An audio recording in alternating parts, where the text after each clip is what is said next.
when it makes connections, and when it retrieves information on its own. This is where retention greater than consumption. Instead of mindlessly consuming information, you need to focus on retaining it in a way that actually sticks. The learning pyramid, the key to studying smarter. Let me show you something called the learning pyramid. This one simple concept can change the way you study forever. At the bottom of the pyramid, we have reading. This has a retention rate of only 10%, meaning if you just read your textbook, you're forgetting 90% of it. Next, we have lectures. When you sit in class and listen to a teacher talk, you retain about 20%. Now, let's go higher. Watching demonstrations, that's about 30% retention.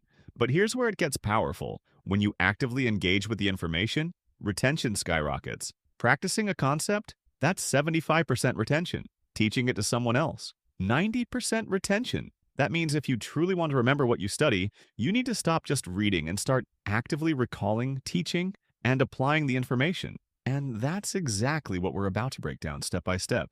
Step 1. Active recall and testing. If you want to remember more in half the time, you need a strategy called active recall. Active recall forces your brain to lift the weight. Instead of passively taking in information, you pull it out from memory, which is what makes it stick. And the best way to do this? 2 science-backed techniques. Strategy 1. The Feynman technique. If you can't explain something in simple terms, you don't understand it. Pick a concept and try to teach it to a 5-year-old. If you struggle, go back and relearn the parts you got stuck on. This shows you exactly where the gaps in your knowledge are. Refine your explanation until it's crystal clear. This works because teaching forces your brain to organize information, making it easier to recall later. Strategy 2. Past papers and self-quizzing. Here's a fact. The top students don't study more, they test themselves more. Instead of rereading, they actively quiz themselves using flashcards, past exam papers, or self-made quizzes. A real-world case study showed that students who quizzed themselves before studying scored 50% higher on exams than those who just read their notes.